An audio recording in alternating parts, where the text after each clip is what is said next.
আসসালামু আলাইকুম everyone, welcome back to my channel Nasma kitchen. আজকে আমি আপনাদের সাথে একটা নতুন রেসিপি শেয়ার করব। এই শাকটাকে কেউ চিনেন কিনা জানি না।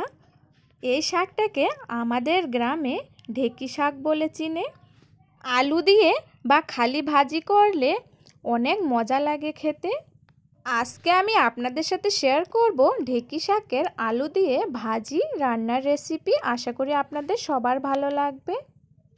আর ভালো লাগলে অবশ্যই লাইক, কমেন্ট, শেয়ার এবং সাবস্ক্রাইব করে পাশে থাকা বেল আইকনটি বাজিয়ে দিবেন। আমি হাত দিয়ে শাকগুলা কুটে নিচ্ছি। এই শাকগুলা খুবই নরম হয়। এই শাকটা এখন হারিয়ে যাচ্ছে, আগের মতো আর পাওয়া যায় না। রাস্তার ধারে হয়, আগে যেখানে সেখানেই পাওয়া যাইতো, কিন্তু এখন আর পাওয়া যায় না। অনেক খোঁজাখুঁজির পর পাওয়া যায়।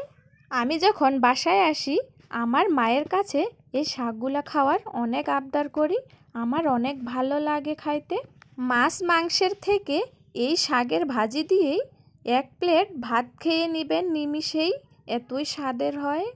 এই স্বাদ আসলে ভুলার মতো না। আপনারা যদি একবার এই শাক দিয়ে ভাত খেয়ে থাকেন তাহলে বারবার এই শাক দিয়ে ভাত খেতে চাবেন, এতই মজার হয়। আমার তো অনেক ভালো লাগে আর সবাই অনেক পছন্দও করে এই শাকটাকে। আমার মা আলু কেটে নিয়েছে, আলু দিয়ে রান্না করা হবে এই শাকটাকে। আলুগুলোকে ঝুরি ঝুরি করে কেটে নিয়েছে। এরপর দিয়ে দিল কাঁচামরিচ আর পেঁয়াজ। অল্প উপকরণেই এই রান্নাটা হয়ে যাবে, বেশি কিছু লাগে না। এরপর দিয়ে দিল লবণ স্বাদ মতো, এরপর হলুদ গুঁড়ো, এরপর দিয়ে দিল জিরা গুঁড়ো আর ধনিয়া গুঁড়ো, এরপর পরিমাণ মতো সয়াবিন তেল। সব কিছু দিয়ে দেওয়া হয়ে গেছে। এখন হাত দিয়েই ভালোভাবে মাখিয়ে নিচ্ছে। আমাদের উত্তরবঙ্গের মানুষ হাতে মাখা তরকারি খেতেই বেশি পছন্দ করে। অনেকেই আসে বলে সব রান্না হাত দিয়ে মাখিয়ে বসিয়ে দেয়। আরে ভাই, এইভাবে একদিন রান্না করে খেয়ে দেখেন, তারপর বলবেন। রান্নাও হচ্ছে একটা আর্ট, এক একজন এক এক রকমভাবে করে।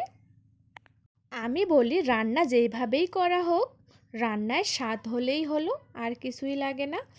এরপর দিয়ে দিল আমার মা পানি। এরপর একটা ঢাকনা দিয়ে ঢেকে দিয়ে চুলার উপর বসিয়ে দিল। আর এখন চুলা জ্বালিয়ে দিচ্ছে। মাটির চুলায় রান্না করা হবে। আর মাটির চুলার রান্নার স্বাদ তো আমরা যারা গ্রামে থাকি শুধু তারাই বুঝি। আমি যখন থেকে শহরে গেছি এই গ্রামের রান্নাকে অনেক মিস করি। বিশেষ করে আমার মায়ের হাতের রান্নাকে অনেক মিস করি। এই ঢেকি শাকের ভাজিটা রান্না করতে বেশি সময় লাগে না, খুব তাড়াতাড়ি হয়ে যায়।